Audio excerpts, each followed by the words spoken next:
મારું નામ ડૉક્ટર પીસી પટેલ, મુખ્ય જમીન આરોગ્ય નિષ્ણાત Bhavnagar and professor college of agriculture Parul university Gujarat. So આજે હું ફર્ટિલાઇઝેશન દ્વારા જમીનની તંદુરસ્તી જાળવણી.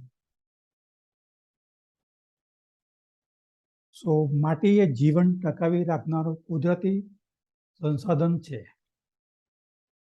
અને તમે જાણો છો કે 1 ઇંચ જમીન બનતો 1 ઇંચ જમીનનું ઉપરનું પડ બનતો 200 થી 500 વર્ષ લાગે છે, પરંતુ 1 કલાકની અંદર 8 થી 10 ઇંચ પડી જાય તો ઉપરનું પડ નાશ પામે છે. અને આપણે જાણીએ છીએ કે પછી આપણે જે પાકો લઈએ છીએ તેનું ઉત્પાદન ઘટે છે, કારણ કે ટોપ સોઇલ જે 1 ઇંચની હોય છે તેની અંદર જ ઓર્ગેનિક મેટર હોય, પોષક તત્વો હોય છે, અને જો એ પડ ધોવાઈ જાય તો આપણને પાકનું ઉત્પાદન બહુ ઓછું મળે છે. તંદુરસ્ત કૃષિ જમીન એવી છે કે જે ખોરાક અને ફાઇબર એટલે રેસાના ઉત્પાદનને એક સ્તર સુધી અને માનવ જરૂરિયાતોને પહોંચી વળવા માટે પૂરતી ગુણવત્તા સાથે જીવનની ગુણવત્તાને જાળવણી માટે આવશ્યક છે. અન્ય ઇકોસિસ્ટમ સેવાઓની સતત ડિલિવરી સાથે મનુષ્યો અને જૈવ વિવિધતાના સંરક્ષણ માટે જમીનની તંદુરસ્તી બહુ જરૂરી છે. પાક ઉત્પાદન ટકાવી રાખવા માટે જમીનના આરોગ્યના ફાયદા. પાકના ઉત્પાદનને ટકાવી રાખવા માટે તંદુરસ્ત જમીનના ફાયદા સૌથી વધુ સ્પષ્ટ થાય છે, જ્યારે વધતી જતી પરિસ્થિતિઓ આદર્શ કરતાં ઓછી હોય. સ્વસ્થ જમીન હવામાનની ભિન્નતાનો સામનો કરવાની પાકની ક્ષમતામાં વધારો કરે છે, જેમાં ટૂંકા ગાળાના અતિવૃષ્ટિની ઘટનાઓ અને આંતરમોસમી દુષ્કાળનો સમાવેશ થાય છે. જો આપણી જમીન સ્વસ્થ હોય તો વધુ વરસાદ અથવા દુષ્કાળ પડે તેવી પરિસ્થિતિની અંદર પણ પાક ટકી શકે છે. વધતી જતી અત્યંત પરિવર્તનશીલ હવામાન પરિસ્થિતિઓ પાક માટે જોખમો વધારે છે અને જમીનના સ્વાસ્થ્ય અને પાકની ઉત્પાદકતા પરની અસરોને ઘટાડવા માટે સંરક્ષણ આયોજન પર વધુ ધ્યાન આપવાની જરૂર છે. જે ખેડૂતો જમીનના સ્વાસ્થ્યમાં સુધારો કરે છે તેઓ જમીનમાં સંગ્રહિત અને રિસાયકલ કરવામાં આવતા કાર્બનની માત્રામાં વધારો કરે છે, એટલે કે ઓર્ગેનિક કાર્બનમાં વધારો થાય છે. કાર્બન પ્રવાહમાં વધારો થવાથી સૂક્ષ્મ જીવાણુઓની સંખ્યા અને કાર્યક્ષમતા વધે છે. જમીનમાં કાર્બન વધે તો સૂક્ષ્મ જીવાણુનું પ્રમાણ વધે અને તેની કાર્યક્ષમતા વધે છે, જે છોડના પ્રકાશ સંશ્લેષણમાં સુધારો કરે છે. સમગ્ર માટી ઇકોસિસ્ટમ ઉચ્ચ સ્તરે કાર્ય કરે છે. એકંદરે અસર એ તંદુરસ્ત છોડ છે કે જેમાં ઓછા રોગ અને જંતુની સમસ્યા ઓછી હોય છે અને એકંદર ઉપજ વધારે હોય છે. એટલે કે જો છોડ આપણો તંદુરસ્ત હોય તો તેમાં ઓછા રોગ આવે છે અને જંતુઓ ઓછા આવે છે અને પરિણામે આપણને વધારે ઉપજ મીન્સ ઉત્પાદન મળે છે. જમીનની સંકોચન રોગના સજીવો પર અસર કરી શકે છે. કોમ્પેક્ટેડ સોઇલ જમીનમાં સંતૃપ્ત અથવા પાણી ભરેલી જમીનના પોષક તત્વોમાં ક્ષીણ થઈ જાય છે, એટલે કોમ્પેક્ટ સોઇલ. ખાસ કરીને સૂક્ષ્મ પોષક તત્વો એટલે કે માઇક્રોન્યુટ્રિયન્ટ જે વધુ રોગ તરફ દોરી જાય છે. પાકના ખેતરોમાં રોગ ઘટાડવાનો શ્રેષ્ઠ માર્ગ જૈવિક માઇક્રોબાયલ બફરિંગ સાથે પાકનું પરિભ્રમણ છે. સંતુલિત ખાતર.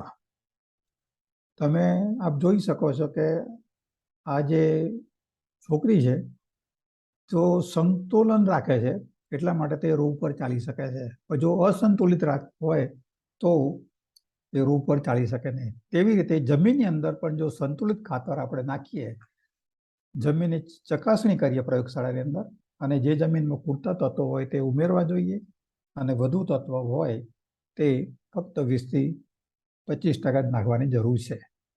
તો આપણે જમીનની ચકાસણી પાકની વાવણી પહેલાં કરવી જોઈએ. ખાતરનો ઉપયોગ.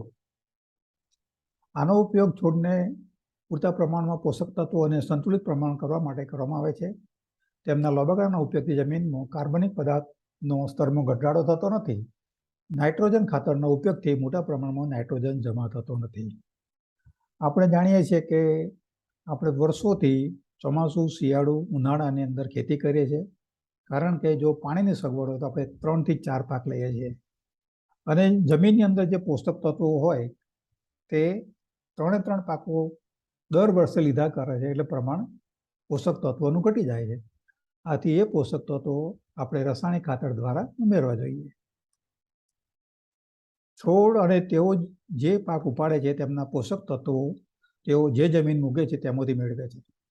આપણને ખ્યાલ છે કે આપણે છોડ જમીનમાં ઉગાડીએ છીએ અને તેમાંથી તે પોષક તત્વો જમીનમાંથી મેળવે છે અને છોડને 17 થી 18 પોષક તત્વોની જરૂર છે.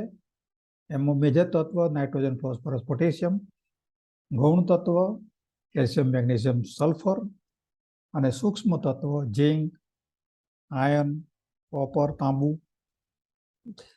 મેંગેનીઝ, દેન બોરોન, મોલિબેડનમ વગેરે. પોષક તત્વોથી ભરપૂર જમીનમાં ઉગાડવામાં આવતા પાકમાં પોષક તત્વોનું પ્રમાણ વધુ હોય છે.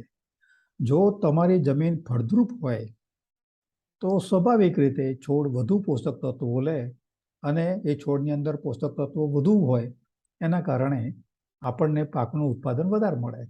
પણ જો તમારી જમીન નબળી હોય, તમે જો ઓછા પોષક તત્વો જમીનમાં હોય તો છોડ પોષક તત્વો ઓછા લે અને આપણને ઉત્પાદન ઓછું મળે.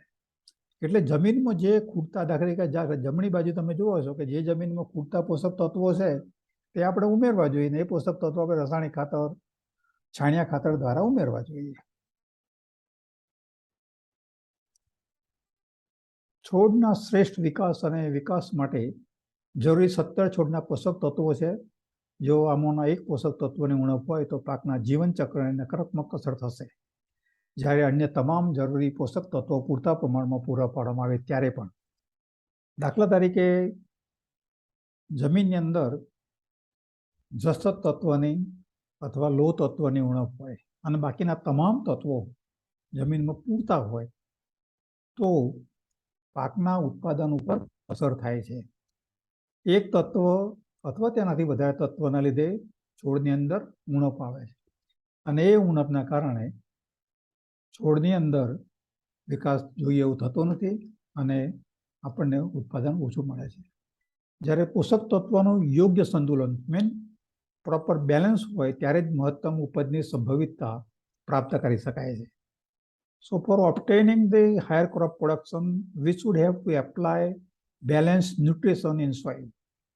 જમીનની તંદુરસ્તી જાળવવા માટે માટી પરીક્ષણ સોઇલ ટેસ્ટિંગ મુજબ સારી રીતે વિઘટિત સજીવ ખાતર, કમ્પોસ્ટ કેક સાથે સંતુલિત રસાયણો ખાતર નાખવા. તો આપણને ક્યારે ખબર પડે? આપણે બીમાર થઈએ તો ડૉક્ટર પાસે જઈએ તો ડૉક્ટર આપણા લોહી, પેશાબ, બ્લડ પ્રેશર વગેરે માપીને જણાવે છે કે ભાઈ તમને આ પ્રોબ્લેમ છે. એવી રીતે જમીનની અંદર શું છે એ માટે આપણે માટી પરીક્ષણ કરવું જોઈએ, છોડનું પરીક્ષણ કરવું જોઈએ, પાણીનું પરીક્ષણ કરવું જોઈએ અને તે મુજબ આપણે છાણિયું ખાતર નાખવું જોઈએ, કમ્પોસ્ટ ખાતર નાખવું જોઈએ, દિવેલીનો ખોળ, દિવેલીનો ખોળ નાખવો જોઈએ, લીમડાનો ખોળ નાખવો જોઈએ અને આપણે બેલેન્સ ન્યુટ્રિશન નાખવું જોઈએ, ઇન્ટિગ્રેટેડ ન્યુટ્રિયન્ટ મેનેજમેન્ટ.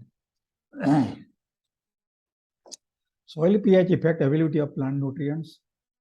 તો 6.5 થી 7.5 pH હોય જમીનમાં તો મોટે ભાગે બધા જ પોષક તત્વો મુખ્ય ગૌણ અને માઇક્રોન્યુટ્રિયન્ટ છોડને મળે છે.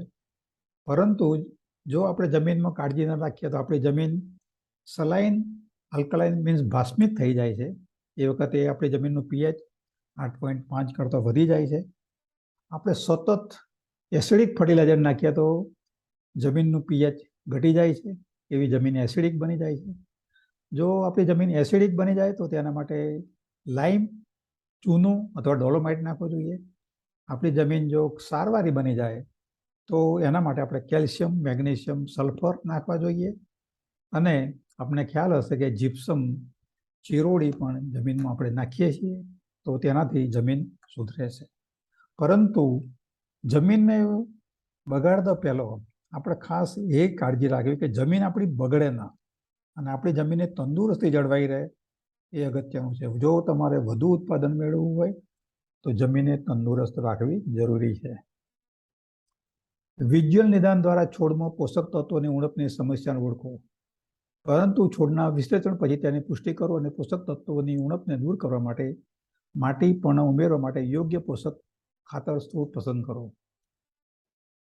આપણે જમીનનું પૃથ્થકરણ ન કરી અને આપણે ખેતરમાં જઈએ, પાક વાવી દીધો અને છોડની અંદર પોષક તત્વોની કોઈ ખામી હોય તો આપણે જોવાથી ખ્યાલ આવે, પણ ચોક્કસ જાણવા માટે આપણે છોડનું વિશ્લેષણ કરવું જોઈએ અને જે ઉણપ હોય તે આપણે જમીનમાં નાખવી જોઈએ અથવા છોડ પર છંટકાવ કરીને આપણે કરી શકીએ છીએ. સંતુલિત ખાતર, બેલેન્સ ફર્ટિલાઇઝેશન. તો પાકના ઉત્પાદન અને ઉત્પાદકતા વધારવા માટે જમીન પોષક તત્વોની વાસ્તવિક મર્યાદાના આધારે સંતુલિત ખાતરનો ઉપયોગ ખૂબ જ મહત્વપૂર્ણ છે. તો we should have to add balance nutrition, that is important. સંતુલિત ખાતર આપણે જમીનમાં નાખવું જોઈએ.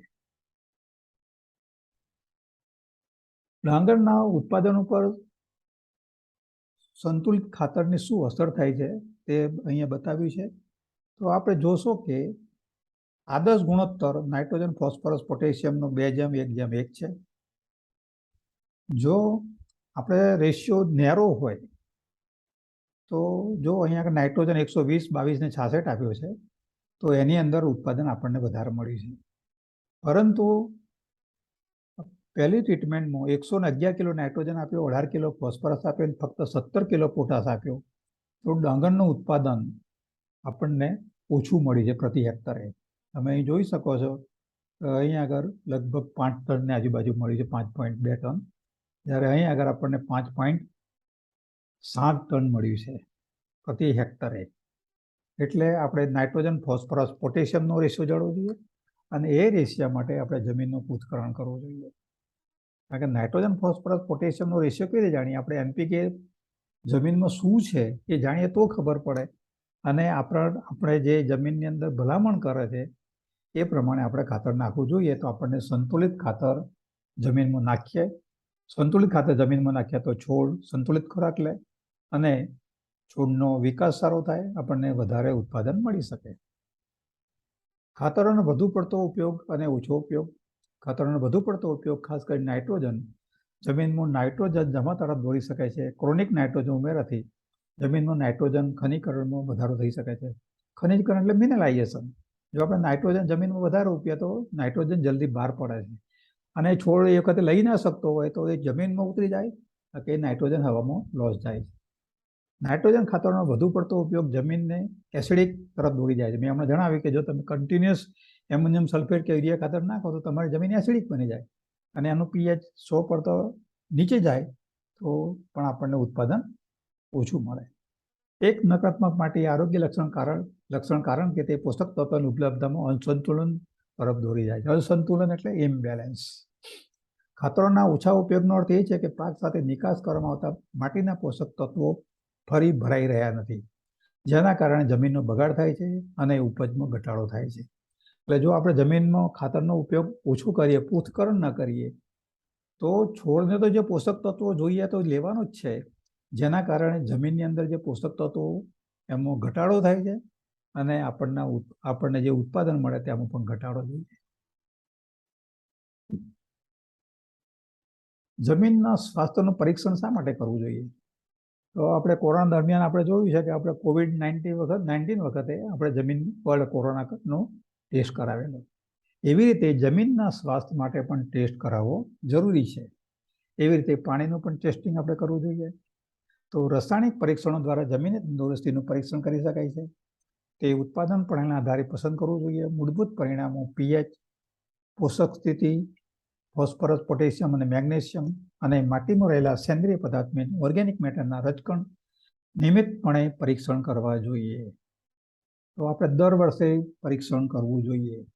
આપણે તરત જ મનુષ્ય જો બીમાર પડે તરત દવાખાનામાં જઈએ છીએ, પરંતુ જમીન બાબતમાં આપણે એવું વિચારતા નથી ને પરિણામે આપણને એકમ દીઠ ઉત્પાદન ઓછું મળે છે. ખેડૂતો સઘન ખેતી અપનાવી રહ્યા છે.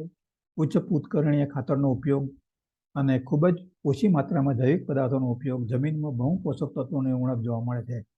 તેથી સમાંતરે જમીનનું પરીક્ષણ કરવાની જરૂર છે.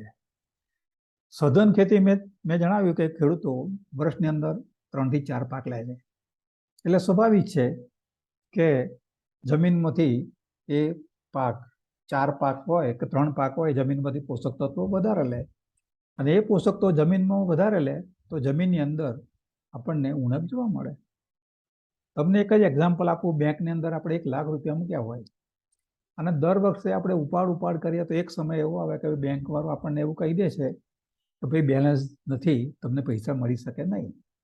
પરંતુ ધરતી માતા એવી છે કે જમીનમાં પોષક તત્વો ઘણા જ ઓછા થઈ જાય તો પણ આપણને ઉત્પાદન આપે છે, અને એટલા માટે તો આપણે ધરતી માતાને પૂજન કરીએ છીએ. અસંતુલિત ખાતરોનો આડેધડ વધુ ઉપયોગ હવે આપણે જમીન તેમજ છોડમાં બહુ પોષક તત્વોની ખામીઓ જોઈ શકીએ છીએ. આ તમને મેં બતાવ્યું છે કે અસંતુલન કરીએ આપણે તો કેવું થાય છે. તમે કરવા જઈએ તો કરી શકતા નથી, પણ એના માટે શું કરવું પડે? તમારે જમીનનું પૂતકરણ કરવું જોઈએ. આ પ્રમાણે તમે એક વખત એ કરી દો પણ તમારું અસંતુલન તો રહે જ. તો એ માટે આપણે જમીનનું પૂતકરણ કરવું જોઈએ. અને અસંતુલિત કરવાથી આપ જોશો કે 1950ની અંદર ફક્ત નાઇટ્રોજનની જમીનમાં ઉણપ હતી. 1960ની અંદર નાઇટ્રોજન લો તત્વની ઉણપ જોવા મળી. 1970માં નાઇટ્રોજન લો તત્વ ઝીણકની ઉણપ જોવા મળી.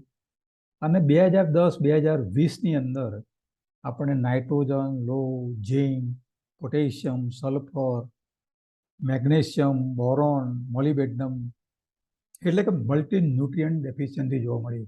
મલ્ટી ન્યુટ્રિયન્ટ એટલે છોડમાં બહુ પોષક તત્વોની ખામીઓ આપણને જોવા મળી, જેના કારણે ઉત્પાદન ઘટી રહ્યું છે. બીજું એક વસ્તુ તમે યાદ રાખો કે મલ્ટી ન્યુટ્રિયન્ટ ડેફિશિયન્સી એટલે બહુ પોષક તત્વોની ખામીઓ જો જમીનમાં હોય તો આપણે જાદુ નહીં કરી શકવાના કે દાખલા તરીકે તમે એમ કહેશો કે મેં જમીનનું પૂતકરણ કરાવ્યું અને આપણે બધા જ પોષક તત્વો જમીનમાં નાખી દઈએ એટલે આપણે જમીનની અંદર સંતુલિત પ્રમાણ થઈ જાય, પણ એવું નથી. કારણ કે જમીનની અંદર અમુક પોષક તત્વો ને એકબીજા જોડે બનતું નથી. આપણે જે રીતે મનુષ્યની અંદર એકબીજા જોડે ના બનતું હોય એમ આ પોષક તત્વોને પણ એકબીજા જોડે બનતું નથી. તમને એક જ એક્ઝામ્પલ આપું કે ફોસ્ફરસ જમીનમાં વધારે હોય તો એ જસત તત્વને લો તત્વને લેવા જતો નથી, કારણ કે બેને બનતું નથી. ઝીંક, આયન એ ફોસ્ફરસને બનતું નથી. પણ આપણી જમીનમાં તો કંઈક ફોસ્ફરસની ખામી હોય અને ઝીંકની ખામી હોય, તમે બંને નાખો તો જમીનમાં બેલેન્સ ન્યુટ્રિશન મળે નહીં અને એ વખતે આપણું ઉત્પાદન ઘટી શકે. એટલા માટે તો પહેલેથી જ આપણે જોવું જોઈએ કે જમીન તંદુરસ્ત કેમ રહે. આપણે બગાડી નાખીએ અને પછી આપણે સુધારવા જઈએ તો ઘણી વાર લાગે, ઘણો સમય લાગે. એટલા માટે ખેડૂત મિત્રોને ખાસ વિનંતી કરવાની કે કોઈ પણ પાકની વાવણી કરવામાં આવે તો એ પાકને વાવતા પહેલો જમીનનું પૂતકરણ કરવું જોઈએ અને જમીન નિષ્ણાતની સલાહ પ્રમાણે જમીનમાં જે ખૂટતા પોષક તત્વો હોય એ ઉમેરવા જોઈએ અને વધારાના પોષક તત્વો હોય એ જમીનમાં ઓછા ઉમેરવા જોઈએ. પોષક તત્વોની ઉપયોગતાની કાર્યક્ષમતા તો તમે જોવો છો 1970ની અંદર આપણને ખાતર જમીનમાં નાખતા હતા ત્યારે આપણને પ્રતિભાવ સારો મળતો હતો, પણ 2010ની અંદર આપણને પ્રતિભાવ ઘટ્યો છે. તો એના માટે જવાબદાર કોણ છે? આપણે જ છીએ. કારણ કે આપણે જમીનનું પૂતકરણ કરતા નથી અને આપણે આડેધડ ખાતર નાખીએ છીએ, આપણી મરજી પ્રમાણે ખાતર નાખીએ છીએ. એટલા માટે આવી પરિસ્થિતિ ઊભી થાય છે. આપણે ખેતી કરીએ છીએ ખરા, પણ આપણે કંઈ નિષ્ણાત નથી. આપણે ડૉક્ટર પાસે કેમ જઈએ છીએ કે આપણને ખ્યાલ નથી અને ડૉક્ટરની સલાહ પ્રમાણે આપણે દવાઓ લઈએ છીએ.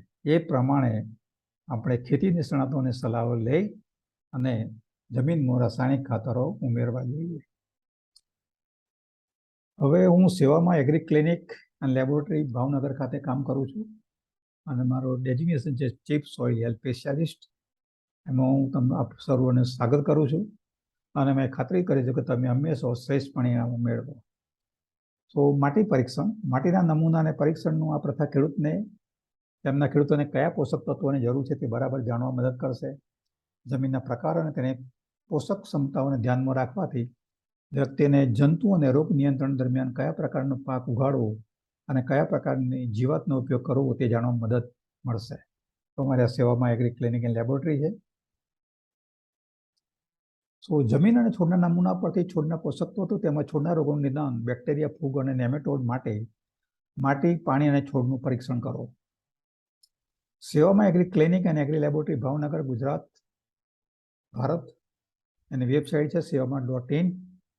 બીજું અમારું ફોર્મ છે માટી માટે એગ્રોમાર્ટ પ્રાઇવેટ લિમિટેડ, ભાવનગર. અને વેબસાઇટ છે www.matimateagromart.com. કૃપા કરીને સંપર્ક કરો. મદદ નંબર 916359595959. રાસાયણિક વિશ્લેષણ માટે માટીના નમૂના લેવાની પ્રક્રિયા. તો આપણે જાણીએ છીએ કે જમીન એ વિજાતીય સમૂહ છે, એટલે 1 એકરની અંદર આપણે 15 થી 20 જગ્યાએ નમૂના લેવો જોઈએ અને તેની ઊંડાઈ 15 થી 30 સેન્ટીમીટર રાખવી જોઈએ. અને પછી એ નમૂનાને આપણે એકત્રિત કરવો જોઈએ. આ એકત્રિત કરવાની પદ્ધતિ આપી છે. તો નમૂના લેવા માટે જાગૃતિ કરવાની જરૂર છે. ખાડામાંથી માટીનો સંગ્રહ કર્યો, પછી તેને 4 ભાગ કરી નાખો કાગળ પર. પછી તેમાંથી સામસામેના ભાગ 4 ભાગ કરી સામસામેના ભાગ ફેંકી નાખી દો. તો ફક્ત આપણે જમીનના પૃથ્થકરણ માટે 250 ગ્રામ જમીન માટીની જરૂર છે. એ માટી નાખી તેની અંદર લેબલ મૂકો, ખેડૂતનું નામ, અગાઉ પાક કયો હતો, કયો પાક વાવવાનો છે, તાલુકો, સર્વે નંબર વગેરે કરવું જોઈએ. So the healthy soil, healthy plant and healthy people. જો જમીન તંદુરસ્ત હશે તો છોડ તંદુરસ્ત હશે, અને છોડ તંદુરસ્ત હશે તો માણસ તંદુરસ્ત હશે. આ બધા જોડે સંકલન છે. માટી બચાવો તો સેવ સોઇલ. તો મેં તમને જમીન સ્વાસ્થ્ય માટે જણાવ્યું, અને આ બાબતમાં કોઈને કોઈ મુશ્કેલી હોય તો મને જણાવી શકે છે. આપે મને શાંતિથી સાંભળ્યો તે બદલ ખૂબ આભાર. અને આપને મારી આ વિડીયો પસંદ લાગવી હોય તો મહેરબાની કરીને સબસ્ક્રાઈબ કરશો. ફરીથી આપનો ખૂબ ખૂબ આભાર.